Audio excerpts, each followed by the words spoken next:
What's going on, everyone? Welcome to another video. This is your beginner's guide into collecting Pokemon cards. Whether you want to get into the hobby, whether you've been out of the hobby, you want to get back into the hobby, and you need a little bit of touch-up refreshments, well, this is the video for you. Now, I'm going to start off with saying there is multiple ways that you can collect Pokemon cards.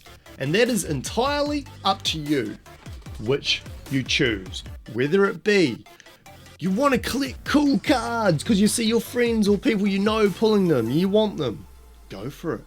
You want to collect a certain type of Pokemon, Gengar, Charizard, Blastoise, go for it. Maybe you got a different reason.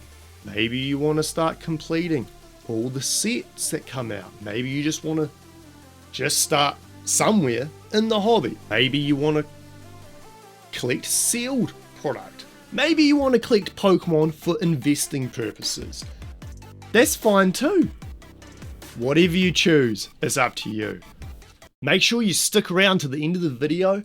I'm going to have some tips and tricks that you need to know for getting into this hobby. First thing I'm going to say, you need to get yourself situated a little. You need to be prepared before you go and buy Pokemon cards or sealed product to open. You need to get a few items just off the rip, okay?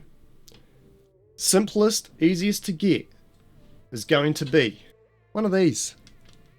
A penny sleeve. Simple, nice little penny sleeve to protect your card when you pull it, so it doesn't get any scratches or, you know, any marks, dust on it.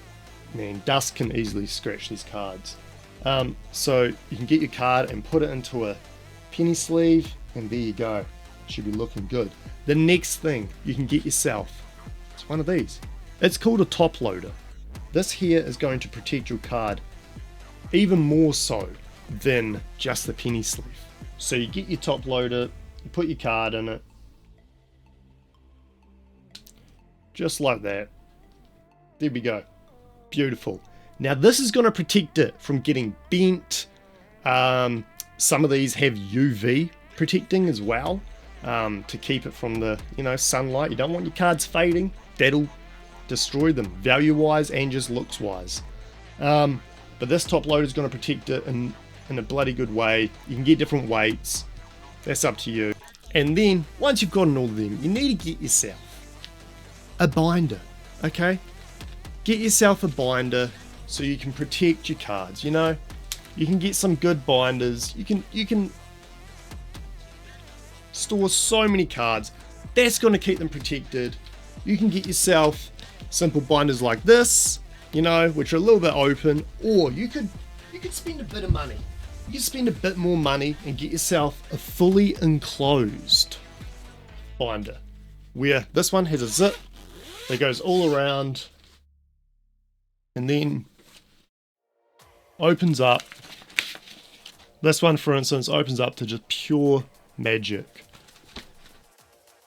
I would highly recommend getting yourself a binder that actually zips around and completely keeps your cards sealed.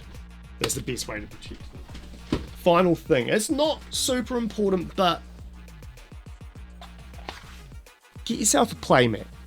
Playmat, you lay it down. There you go. You can get some cool looking ones. Some products come with them. But then when you actually, pull a card and chuck it down, it's got a bit of padding. It's not going to get completely munched up. It's not going to get scratched if you go to slide it. Little trick right there. You want to definitely protect your cards because there's something you can do with them, and that is get them graded. Okay, this here is a graded Pokemon card. Let's take a closer look here. So it is capsulized inside a plastic, nice and solid, as you can see there, nice and solid. Dust, water, nothing can get into it. She is almost bomb-proof.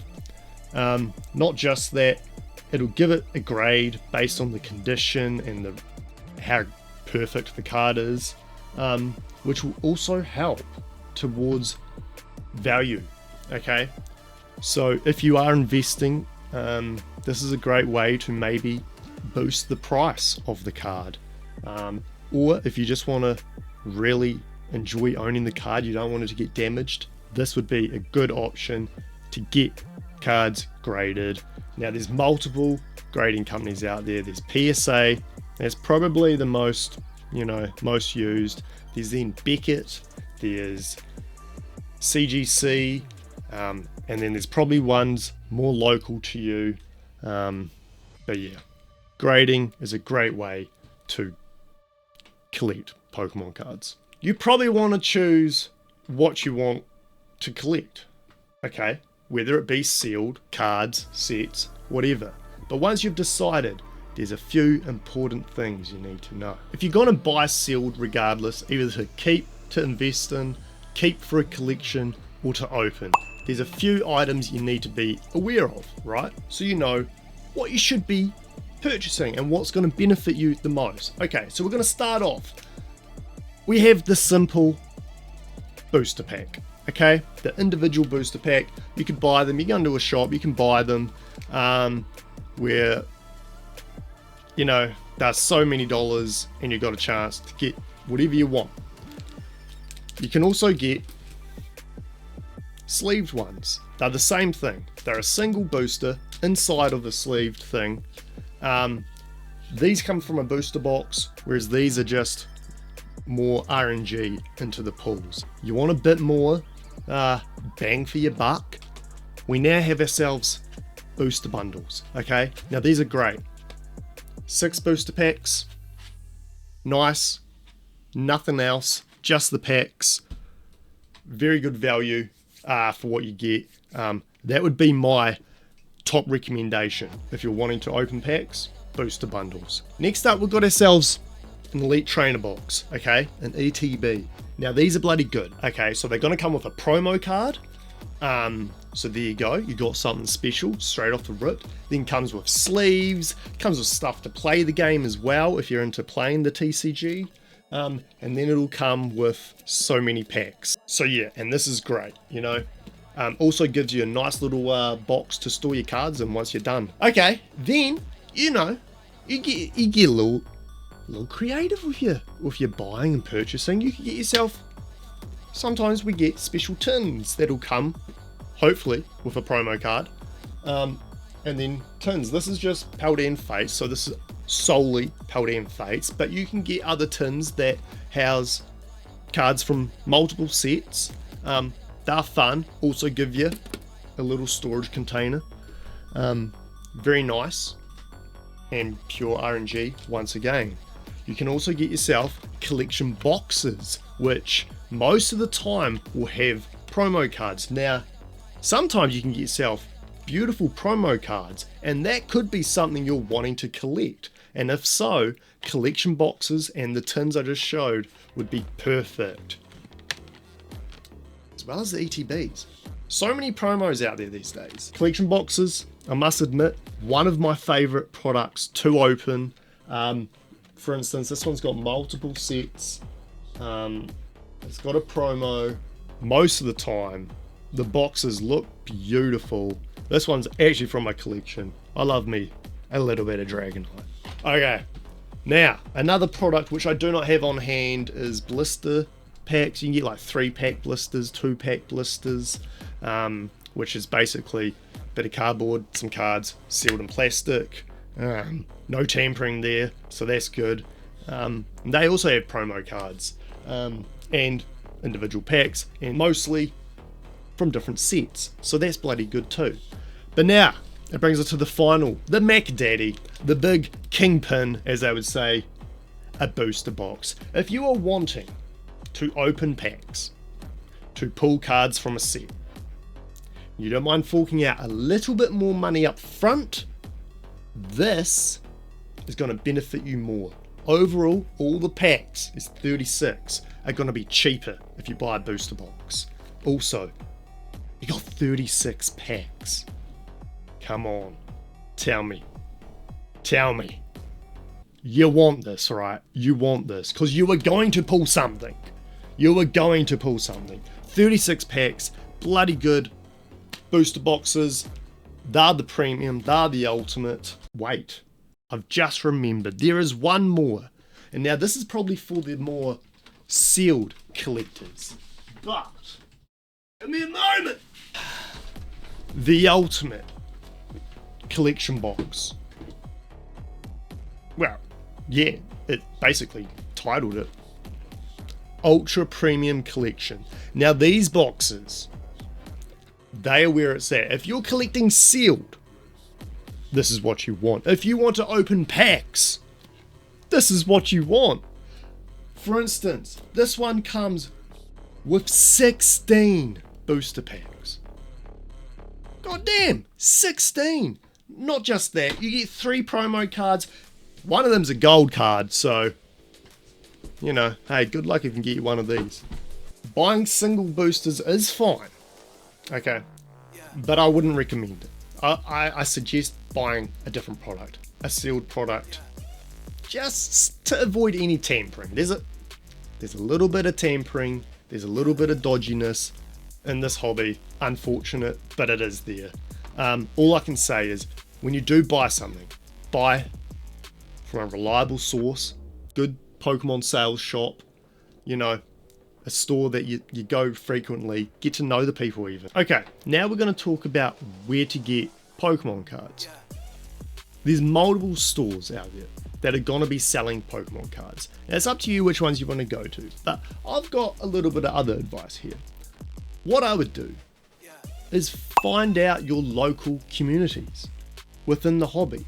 You can engage with people, connect, you know. For instance, on Facebook, I'm a part of multiple Pokemon card groups where people upload special deals because they own their own stores. People who have older stock sell it on there too. It's bloody good. You can get yourself pre-orders, you can get yourself stuff from overseas, you can get yourself vintage, you can get anything. As long as you're trusting the person, I definitely recommend it though. Community pages are the way to go. One thing you need to know though, when buying, if you're buying singles or even sealed or whatever it is, you need to know the values because you don't want to be getting ripped off, okay? So you can go on eBay and you can filter it to eBay's last sold and you can go through and see what that item card is selling for, okay? You can then check it on TCG Player. That's a good website for gauging pricing. Also, there's the mobile app Collector. I love this. I use this basically every day. It's bloody good. You can, you know, search all the different sets and then it'll show you all the cards in the set. You can mark them off when you get them, when you own them, when you pull them, when you buy them, and complete the set. It keeps track of the value. It will also show the value as it goes up over time. Collector is also good for looking to see what cards are in the sets. There might be a particular card you want, you can search it, find out what set it's in, to then maybe try and purchase some of that to open. Or if you just want to see what cards are in what set, it's right there. Every set, going all the way back to base set, it's beautiful. Bloody good app, highly recommend it. So many people here in New Zealand use it, and I've heard it starting to just take over. Okay, now it's time for my tips and tricks. Okay, first tip is going to be protect your cards. Okay, even if you think they're not worth much, they're not valuable, you don't like them, just protect them because it only takes time, and a lot of Pokemon cards over time gain a lot of value. Okay, so use penny sleeves, use top loaders, try use a playmat, something soft, store them nicely, grab yourself a binder. So tip number 2 is going to be don't get scammed. Don't get scammed and don't get ripped off. Use the websites, use the apps, use your connections to find out the value of something before making a purchase. You don't want to be getting ripped off because that's just not going to be a fun time. Tip number 3. This one, probably one of my most important tips, and everyone's going to tell you this. Everyone's going to tell you this. Don't get fear of missing out. FOMO. Ladies and gentlemen, don't get it, okay? If a set comes out and there's cards you want, don't try and buy them straight away, because the price is going to be at a high premium. You need to wait 1 to 2 months, okay? If you can wait a month, that price is going to be back down here, okay? It may go up a little bit, but it's gonna find its happy medium, okay? It takes time though. It's gonna definitely take a month. I would recommend waiting 2 months, okay?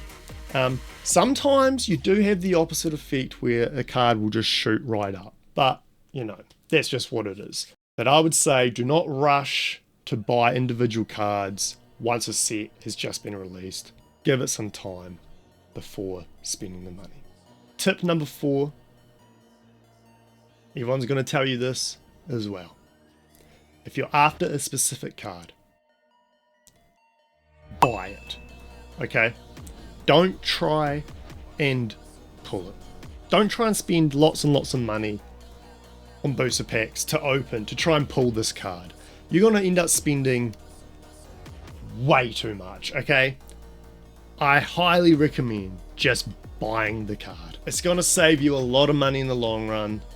Unless you're like me and I just specifically want to pull my cards myself. There's so many cards, however, that I've missed out on because I haven't pulled them. But that's just me, okay? If there's a card I really truly want, I will buy it. And that's what I recommend to you. Okay, moving on to tip number 5. Now this is a very important one, okay? It's my final tip. Collect Pokemon cards how you want to collect Pokemon cards. Don't get pushed or shoved by people around you, friends or people you know, into collecting a certain way. You collect how you want to collect, okay? If you want to collect sealed product, go for it. If you want to collect cards, go for it. If you want to collect sets, you want to make master sets, go for it, man. Do it how you want to do it. And more importantly than any of this shit is just have fun with it, okay? This is a great hobby and now is the perfect time to get into it. No, seriously, this is the ultimate time to get into this hobby. Alright, ladies and gentlemen, this was your beginner's guide. I hope it helps some people to get into this hobby. Love yous all. I'll see you in the next video. Peace.